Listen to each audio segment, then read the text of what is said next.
누구나 복을 싫어하는 사람이 없어요. 복을 빌어주면 다 좋아하죠. 우리가 새해가 되고 또 설날이 되면은 우리는 새해 복 많이 받으세요 라고 서로 축복합니다.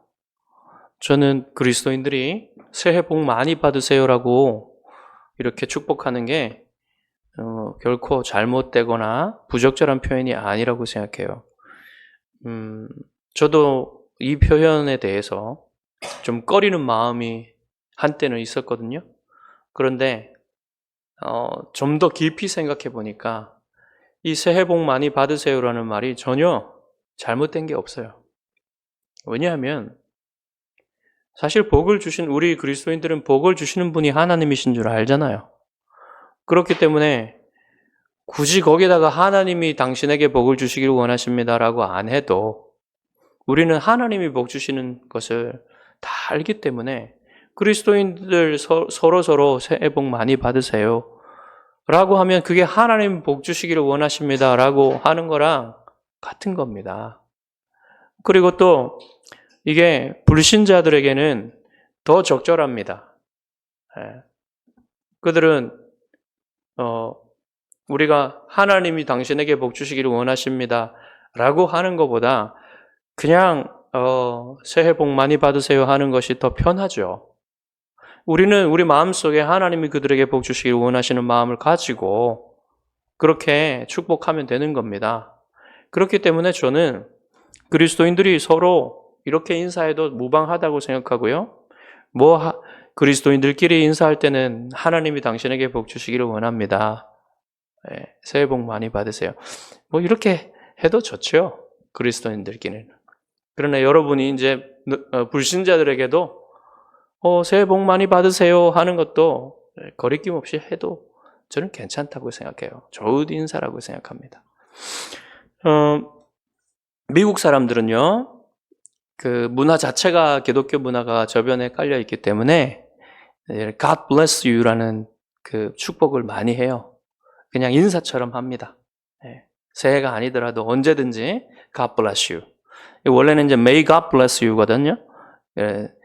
당신이 그러니까 기원문이에요. 당신이 하나님의 복 받기를 원합니다. 하나님이 당신에게 복 주시기를 원하십니다. 이런 뜻이에요. 그러니까 다른 나라들에도 사실 서로를 축복하는 말들은 많습니다. 어쨌든 누구나 이렇게 축복을 해주는 거, 복을 빌어주는 걸 싫어하는 사람 없는 거죠. 그런데 그 누구보다도 여러분이 복 받으시는 것을 하나님이 가장 원하신다는 사실을 여러분 아셔야 됩니다. 오늘 본문이 그것을 말해주고 있어요. 하나님이 여러분이 복 받는 것을 그 누구보다도 원하세요. 그게 오늘 말씀에 나와 있습니다. 자, 오늘 본문은 하나님께서 제사장들에게 이스라엘 백성을 이렇게 축복하라라고 하시는 그런 명령입니다. 그 내용도 나와 있고요.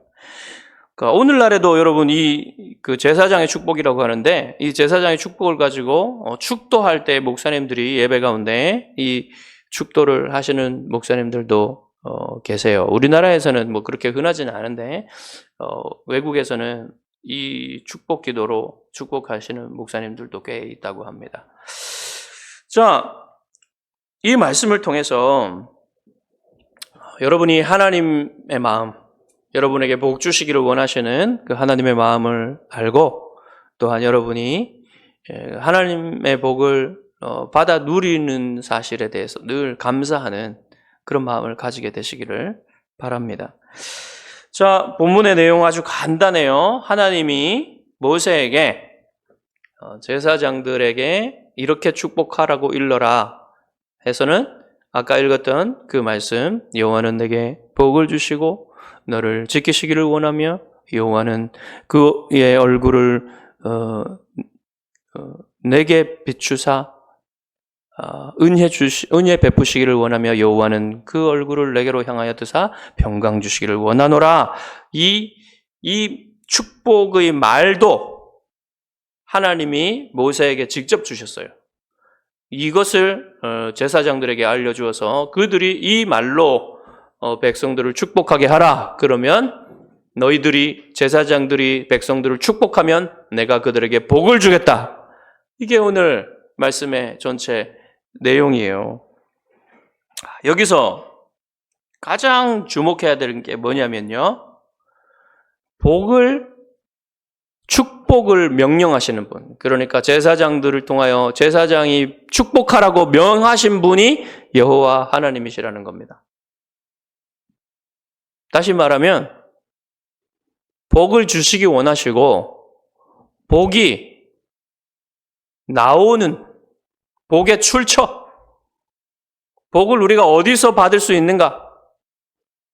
바로 여호와 하나님이시라는 것을 강조하여 말하고 있는 것입니다. 이 본문에 여호와라는 표현과 여호와를 가리키는 표현이 6번이나 나와요. 네. 이 짧은 본문 속에 6번이나 여호와가 강조되어 있습니다.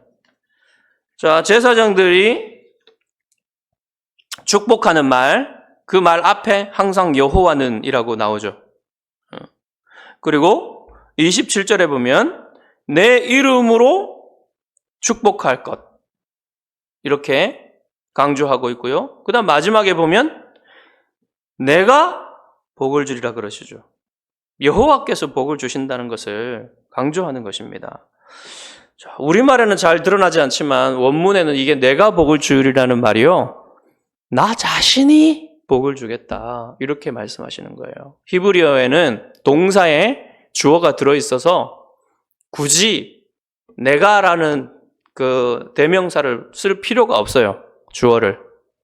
그런데 여기에는 강조하기 위해서 내가 곧 나 곧 내가 또는 나 자신이 복을 주겠다. 이렇게 강조하고 있는 것입니다.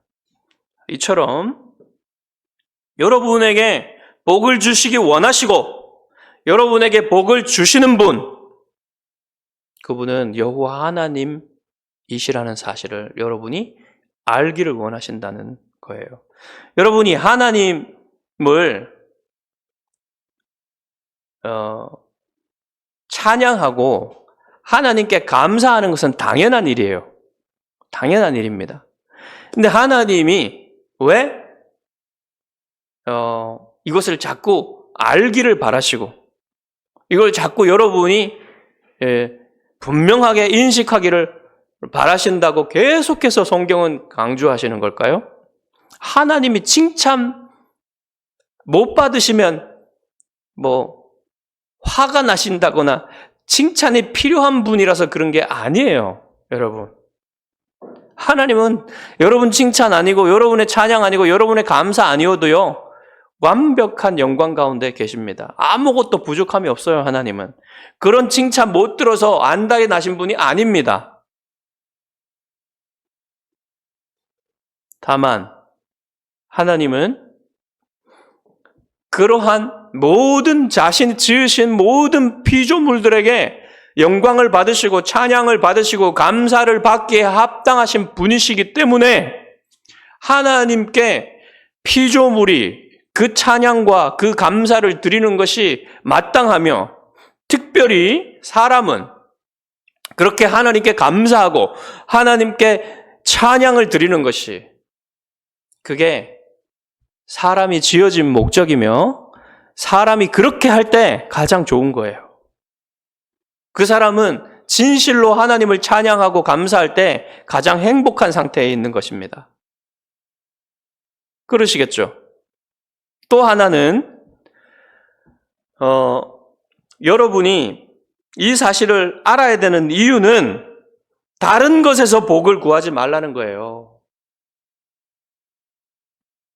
다른 것에서 하나님이 아닌 다른 곳, 다른 것에서 복을 구하는 게 그게 우상숭배입니다.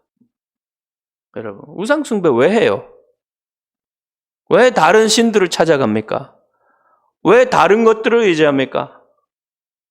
그거는 복이 하나님에게서만 나온다는 사실을 모르는 것이기 때문에 그래요. 복이 하나님으로부터만 참된 복, 정말로 복은 하나님만 주실 수 있다는 사실. 그걸 모르기 때문에 다른 걸 찾아가는 겁니다. 모든 종교, 하나님 외에 의지하는 모든 것들 다 그것을 쫓아가면, 추구하면 거기에서 내 행복이 올 것이라고 믿기 때문에 그래요. 그러나 하나님이 아닌 곳에는요, 참된 행복이 없어요. 왜냐하면 모든 복은 하나님에게서 나오고 하나님이 주실 수 있기 때문에 그래요. 하나님이 아닌 다른 존재들은 복을 줄 수가 없어요. 물론 여러분, 하나님이 명하신 사람들이나 천사들은 물론 하나님의 명령에 따라서 하나님의 복을 전달할 수는 있죠. 전달할 수는 있어요. 그러나 하나님이 아니면요, 누구도 그 복을 전달할 수 없어요. 그것을 알라는 겁니다. 그리고 다음으로 여러분이 주목해야 하는 사람은 누구냐면 모세입니다. 여러분, 모세는 여기 딱 한 번 나와요. 하나님이 모세를 통하여 제사장들에게 이스라엘 백성을 이렇게 축복하라고 명령하셨어요. 하나님이 직접 모세를 통하지 않고도 아론에게 말씀하신 적도 있거든요. 그러면 지금도 하나님이 아론에게 직접 말씀하시면 되잖아요. 아론하고 아론의 자손들이 제사장들이거든요. 그래, 아론과 아론의 자손들 너희들은 이렇게 백성을 축복하라 이렇게 말씀하실 수도 있는데 하나님은 그렇게 하시지 않고 모세를 통하여 제사장들에게 이렇게 축복하라고 하신 겁니다. 그러니까 모세는 뭐냐면요, 중보자예요. 중보자. 하나님과 이스라엘 백성 사이의 중보자. 쉽게 말하면 다리란 말입니다. 다리를 놓아주는 사람이란 말이에요. 중보자라는 말이 그런 말입니다. 길, 통로, 다리 이런 뜻이에요. 그러니까 모세를 통하여서 백성의 대표자들인 제사장들에게 말씀을 하시는 겁니다. 이게 매우 중요합니다, 여러분. 왜 그런지 이유는 이따가 말씀을 드리도록 하겠습니다. 다음으로 하나님의 명령을 받고 축복하는 사람들은 누구지요? 제사장들이죠. 자, 제사장들이 이 백성에게 축복을 하지요. 그래서 사람들은 축복을 하는 그 제사장들에게 주목하기 쉽습니다. 근데 여러분, 뭐가 중요합니까? 축복의 말을 해주는 그 사람이 중요해요? 복을 주시는 분이 중요해요? 복을 주시는 분이 중요하죠. 그러니까 제사장들이 중요한 게 아니라 복을 주시는, 그 축복을 통해서 복을 주시는 하나님께 우리가 주목해야 된다는 것입니다. 그렇죠, 여러분. 자, 그러면 오늘날 목사님들이 여러분 공예배 때, 저도 그렇지만 여러분에게 축복 기도를 합니다. 예배 후에, 예배의 마지막에. 그러면 여러분, 또 여러분의 개인적으로나 제가 여러분을 축복할 수도 있고요. 이렇게 할 때에 여러분은 목사를 주목하는 게 아니에요. 축복 기도를 하는 목사에게 주목하면 안 돼요. 누구에게 주목해야 됩니까? 축복 기도를 통해서 여러분에게 복을 주시는 하나님께 주목을 해야 된다는 것입니다. 그래서 여러분, 축복 기도는 그래서 중요한 거예요. 목사의 축복 기도가 소중한 것은 하나님께서 그 목사의 축복 기도를 통해서 여러분에게 복 주시기를 원하시기 때문에 그런 겁니다. 이러한 방식으로 하나님이 여러분에게 복 주시는 것을 하나님이 원하시기 때문에 그런 거예요. 물론 하나님이 여러분에게 직접 복 주시기도 합니다. 그렇게 복을 주세요, 하나님은 여러분에게. 그렇지만 하나님이 참으로 교회를 하나님이 다스리시는 이러한 방법은요, 권위와 질서의 원리예요. 하나님은 이 세상의 모든 곳에 권위와 질서를 세우시고 하나님의 권위가 모든 세상에 하나님이 권위 가운데 질서 가운데 통치되도록 하셨어요. 특별히 하나님의 백성인 교회는 하나님이 더욱더 그것을 분명하게 하셨습니다. 그래서 교회에서 예배를 드리고 또 가정에서 부모님 같은 경우에 여러분 자녀들의 부모는 자녀들 위에 있는 권위입니다. 하나님이 세우신 권위. 목사는 하나님이 여러분을 목양하도록 세우신 권위예요. 그 권위를 통해서 질서를 통해서 여러분에게 축복하도록 하셨어요. 그러면 여러분 그것을 소홀히 여기신다는 것은 여러분이 그 목사의 축복과 목사의 목양과 다스림을 소홀히 여긴다는 것은 여러분이 하나님의 권위를 소홀히 여기는 것과 같은 거예요. 가정에서 부모의 권위를 소홀히 여기는 것은 여러분 위에 세워놓은 자녀들 위에 세워놓은 부모의 권위를 업신여기는 것이기 때문에 그것은 하나님을 소홀히 여기는 것과 같은 것입니다. 그래서 여러분 이러한 원리를 여러분이 배우는 것이 굉장히 중요합니다.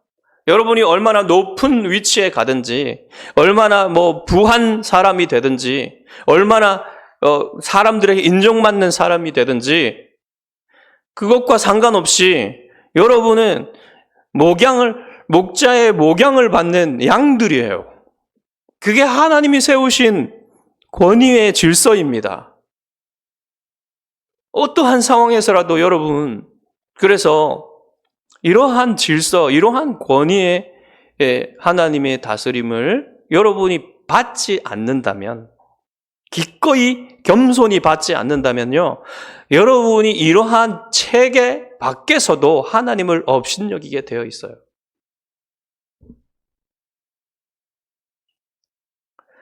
그게 매우 매우 중요합니다. 그래서 되도록 속히 여러분이 이 원리를 알고 이 권위와 질서 가운데 여러분이 순종하는 것을 배우는 것이 하나님의 복을 누리는 데 있어서 되게 중요한 일이에요.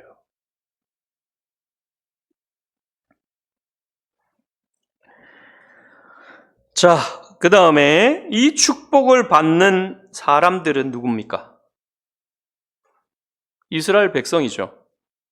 이스라엘 백성은 하나님 나라의 백성입니다. 하나님 나라의 시민들이에요. 오늘날로 말할 것 같으면 하나님 나라의 백성은 누굽니까? 교회의 성도들이죠. 교회의 성도들이 하나님의 복을 받는 사람들이에요. 물론 여러분 하나님의 복은 크게 두 가지로 나눌 수 있습니다. 하나는 일반적인 은혜의 복입니다. 또 하나는 특별한 은혜의 복입니다. 일반적인 은혜는 모든 사람들에게 다 주는 거예요. 믿는 사람이든 믿지 않는 사람이든 하나님이 다 똑같이 주십니다. 시간과 햇빛과 비와 사람들이 지혜와 자신의 노력을 가지고 이렇게 일할 때에 그에 대한 합당한 열매를 받을 수 있도록 하신 것들은 이 모든 사람들이 다 똑같이 누리는 거예요. 그리스도인이라고 해서 더 많이 주신다거나 더 적게 주신다 그런 게 아니에요. 모든 사람들이 일반 은총 가운데 이 복을 누리고 있는 것입니다. 그러나 특별 은혜가 있고 특별한 복이 있어요. 그게 뭐냐면 구원의 복이며 구원 안에 있는 예수 그리스도 안에서 누리는 모든 구원과 구원의 안에 있는 복들이 특별한 복입니다. 특별한 은혜의 복이에요. 그것은 모두 하나님의 자녀만 누릴 수 있는 복이에요. 이 복을 구별을 하셔야 됩니다. 그리스도인들만 하나님의 자녀만 누리는 이 복은 다른 사람들은 결코 알지도 못하고 누리지도 못하는 거예요.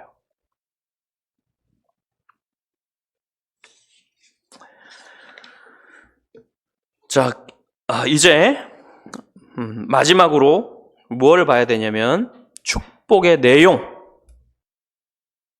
내용을 봐야 됩니다. 자, 뭐라고 축복했습니까? 여호와는 내게 복을 주시며 내게 너를 지키시기를 원하며 여호와는 그의 얼굴을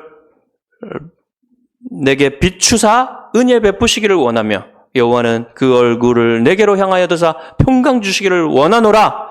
이러한 축복의 내용이요. 사실은 세 개의 문장으로 되어 있잖아요. 여호와는 여호와는 여호와는 해서 세 번에 걸쳐서 축복이 되고 있는데 이 세 개의 그 문장이요. 다 다른 내용을 말하는 게 아니에요. 사실은 다 똑같은 얘기를 하는 겁니다. 그렇지만 여기에는 음악 용어로 하면 크레센도가 있어요. 점증되는 복의 강도, 범위 이런 것들이 있는 것입니다. 그래서 여러분 처음에 여호와는 내게 복을 주시고 너를 지키시기를 원하며 할 때 이것은 여러분이 이렇게 생각해도 무방할 수 있습니다. 자, 복과 지키심 이건 뭡니까? 여러분의 물질적인 필요 또 그 모든 여러분의 정서적인 사회적인 필요들 있잖아요. 이런 것들 하나님이 여러분 채워주신다는 말입니다. 복을 주신다는 것은. 그리고 그것을 지켜주신다는 거예요. 하나님이 여러분의 생명을 지켜주시고 여러분의 재산을 지켜주시고 여러분의 건강을 지켜주시고 여러분의 관계들을 지켜주시고 이런 식으로 하나님이 복을 주시기를 구하는 겁니다. 그런데 여러분 이런 것들은 다 일반 은총 가운데도 있는 거예요. 다 일반적인 사람들이 누릴 수 있는 그런 복입니다. 그렇죠? 그리스도인이 아니더라도 이런 거 누릴 수 있잖아요. 그렇죠? 그런데 그리스도인들은 이게 참된 복이 아니고 이것도 복이긴 복이지만 이건 정말로 우리 인간으로서 누릴 수 있는 참된 행복을 줄 수 있는 것이 아니라는 것을 우리는 알고 있습니다. 그래서 이 제사장의 축복은 더 나아가는 거예요. 여호와는 그의 얼굴을 비추사, 내게 비추사 은혜 베푸시기를 원한다 그랬죠. 이게 여러분 진짜 복이에요. 여호와가 그의 얼굴 빛을 비춰주시는 겁니다. 그 얼굴 빛을 은혜롭게 비춰주시는 거예요. 이게 중요한 거예요. 이게 진짜 복인 거예요.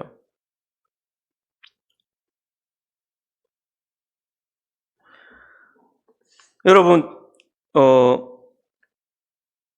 아이들에게는 가장 중요한 게 뭐냐면요. 자랄 때 엄마 아빠가 무조건적으로 받아주고 사랑해주고 인정해주는 거. 그게요. 아이들에게는요. 그냥 가장 중요한 겁니다. 그게 없으면 아이들은 자존감이 낮아지고 살아갈 어떤 힘이 없고 그래서 부모님들의 그 사랑과 지지와 인정을 많이 받고 자란 아이들은요, 자존감 굉장히 높아요. 행복합니다, 아이들이. 그렇듯이 여러분, 사람에게는 사람 외의 다른 모든 것으로 또 채워질 수 없는 영혼의 공간이 있어요. 사람보다 높으신 하나님만이 채울 수 있는 영혼의 공간이 있는 것입니다. 하나님이 채워주시지 않으면 절대로 채워지지 않아요, 이게. 행복이. 바로 그것을 말하는 거예요. 하나님의 은혜로운 얼굴빛은 바로 하나님이 여러분을 사랑하시고 여러분을 인정하시고 여러분을 받아주시고 무조건적으로 사랑해 주신다는 사실을 그 얼굴빛으로 보여주신다는 겁니다. 그 얼굴빛을 받을 때에 사람들은 비로소 참으로 행복할 수 있다는 겁니다. 그게 진짜 복이라는 거예요. 그 복이 없으면 행복할 수가 없는 거죠. 여러분, 부부 관계에서는요, 이걸 알아야 됩니다. 가정에서는요, 부부 관계보다 앞서는 게 없어요. 부부 관계가 가장 중요합니다. 부모와 자식 간의 관계보다 부부 관계가 제일 중요해요. 부부 관계가 좋으면요, 부모와 자식 간의 관계에 대한 어떤 회복 탄력성, 회복할 수 있는 그런 힘이 부부 관계에서 나오는 거예요.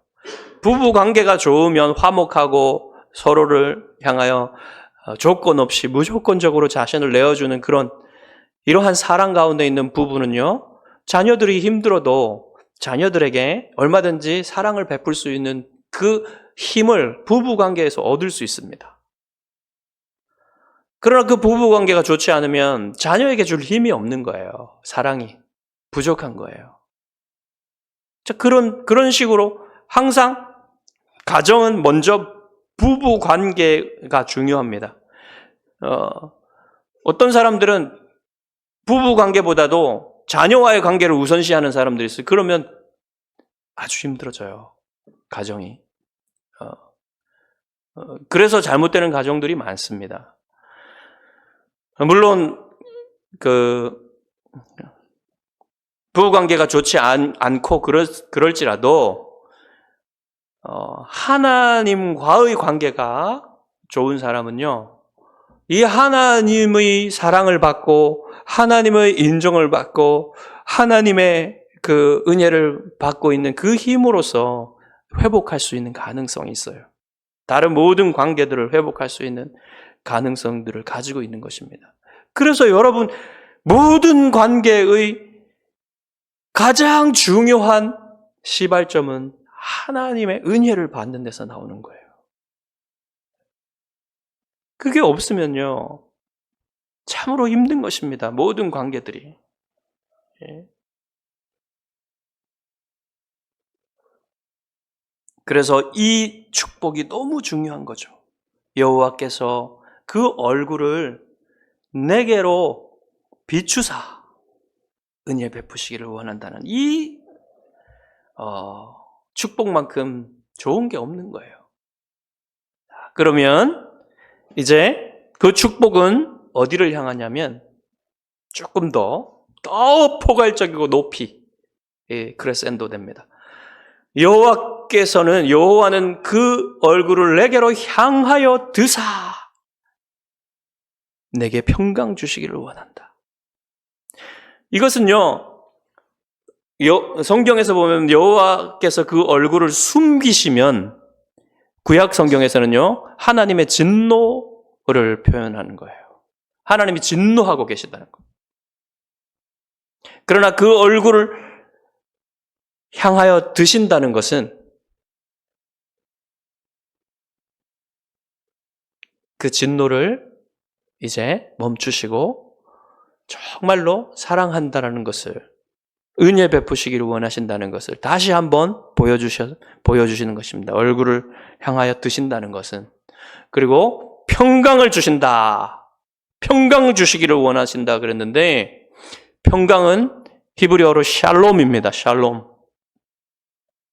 이 샬롬은 어떤 거냐면요, 가장 기본적인 뜻은 평화란 뜻이에요. 싸움이 없는 상태. 이민족이나 다른 사람들과 전쟁을 하지 않는 상태. 그리고 자기 마음 속에서도 전쟁이 없는 평화로운 상태. 그런 상태가 샬롬인데, 이것은 단지 그런 것만 얘기하는 게 아니라요, 물질적인 거, 그 다음에 가정의 관계들, 그 다음에 사회적인 관계들, 그런 것들이 다 좋으면 너무 좋겠죠, 여러분. 거기에 더하여서 영적인 관계까지, 영적인 것까지 다 좋은 상태가 샬롬입니다. 거기까지 포함하는 게 샬롬이에요. 여러분에게 샬롬이 있기를 바랍니다. 하나님이 여러분에게 주시기를 원하시는 게 이 샬롬이란 말이에요, 샬롬.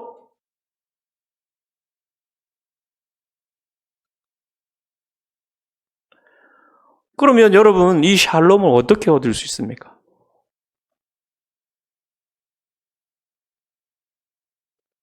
이 샬롬은 보면은 여기 앞에 보면 나실인 얘기가 나오죠. 우리 지난주에 나실인 얘기 봤잖아요. 나실인들은 하나님의 법을 지키고 하나님께 자신을 드리고 자원하여서 헌신하기 위해서 자신을 드린 사람이잖아요. 일정 기간 동안. 이 사람들과 같이 그럼 살면은 어떻겠어요? 그럼 하나님께서 복 주시겠죠. 하나님이 이 사람들에게 샬롬을 주시기를 원하시겠죠. 이 나실인은 어떤 사람들이라 그랬어요? 바로 이렇게 살아야 함을 이스라엘 백성에게 보여주는 거울과 같은 사람들이라 그랬잖아요. 그러니까 이스라엘 백성이 이렇게 살면 샬롬을 주신다. 이렇게 여러분 볼 수 있겠죠. 그러나 여러분 이스라엘이 이렇게 산 사람이 있습니까? 이렇게 완벽하게 하나님의 뜻을 행한 사람은 아무도 없어요. 아무도. 그래서요, 이 세상에서 완벽한 샬롬을 누리는 사람도 있겠습니까? 없겠습니까? 없어요. 한 사람도 없어요. 그런 사람은. 뭐든지 부족한 게 있습니다. 모두가 가진 사람은 없어요. 저는 사실 모든 것을 가진 사람이거든요. 이 샬롬에 해당하는. 그렇지만 모든 것을 가졌지만 모든 것이 부족해요. 한편으로는. 다 그런 겁니다, 여러분. 자, 그래서 하나님은 참으로 여러분이 이것을 가지시기를 바라는데, 샬롬을 여러분에게 주시기를 원하시는데 여러분이 그것을 가질 수 없단 말입니다. 여러분의 힘으로는. 하나님의 뜻을 다 행할 수 없기 때문에 여러분이. 그래서 모세가 필요한 거예요, 여러분. 모세는 누구라 그랬습니까? 하나님과 이스라엘 백성 사이에 다리를 놓아주는 사람이라 그랬죠. 하나님은 모세를 통해서 이스라엘 백성들을 애굽에서 구해내셨고요. 하나님은 모세를 통해서 이스라엘 백성들에게 십계명을 주셨고 그들에게 율법을 주셨고 그들과 언약을 모세를 통해서 맺으셨습니다.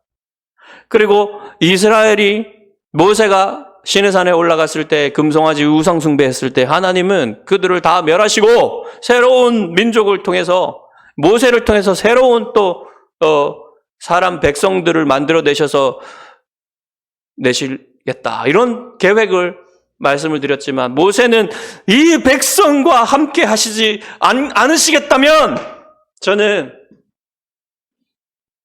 제 생명을 걸고 하나님 제 생명을 취하셔도 좋습니다. 하나님 이 백성을 용서하여 주시고 함께하여 주시옵소서라고 중보 기도를 드렸어요. 하나님께. 그래서 하나님은 그 기도를 들으시고 이스라엘 백성과 함께 하시고 계신 것입니다. 지금. 바로 이 모세가 누구의 모형이냐면요. 누구의 그림자라면요. 새로운 모세이신 예수 그리스도의 그림자이십니다. 예수 그리스도께서 여러분을 위해 저주를 받으셨기 때문에 여러분이 무조건적인 하나님의 사랑을, 하나님의 은혜를 받을 수 있게 된 거예요. 예수 그리스도를 통해서 여러분이 샬롬을 누리고 있는 겁니다. 지금은 완벽한 샬롬이 아니지만 여러분 저 천국에 가면 완전한 샬롬을 다 누리게 될 것입니다. 이미 예수 그리스도 안에서 여러분 그것을 받으신 거예요. 아직 완전하진 않지만. 그런데 예수님이 어떻게 저주를 받으셨나요? 예수님은 모세가 얘기하듯이 신명기 21장 23절에서 나무에 달린 자는 저주를 받은 자라고 말씀했습니다. 바로 예수님은 나무에 달리심으로써, 십자가에 달리심으로써 저주를 받으신 거예요. 그 저주를 받으심으로써 여러분이 복을 받게 하신 겁니다. 예수님이 여러분이 받을 저주를 다 받으신 거예요. 그래서 여러분이 복을 받을 수 있도록 하신 거예요. 그래서 저주를 받으신, 나무에 달려서 저주를 받으신 예수 그리스도를 믿고 의지하는 사람은 다 이 샬롬을 누리게 하시는 것이 하나님의 계획인 것입니다. 여러분, 이 샬롬을 다 받아 누리시기를 바라십니까? 그렇다면 여러분, 예수 그리스도를 믿고 의지하십시오. 그 길밖에 없어요. 그 길밖에 없어요. 다른 길은 없어요.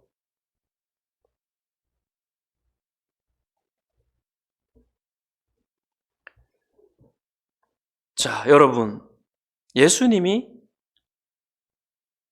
근심하는 제자들에게 십자가에 달리시기 전에 죽음에 대해서 자꾸 말씀하시니까, 내가 너희들을 떠나야 된다라고 말씀하시니까 너무너무 근심에 쌓인 제자들에게 예수님이 뭐라고 말씀하셨습니까? 평안을 너희에게 끼치노니 곧 나의 평안을 너희에게 주노라. 내가 너희에게 주는 것은 세상이 주는 것과 같지 아니하니라. 너희는 마음에 근심하지도 말고 두려워하지도 말라. 근심하지도 말고 두려워하지도 말라. 여러분, 근심 있어요, 없어요? 두려움 있어요, 없어요?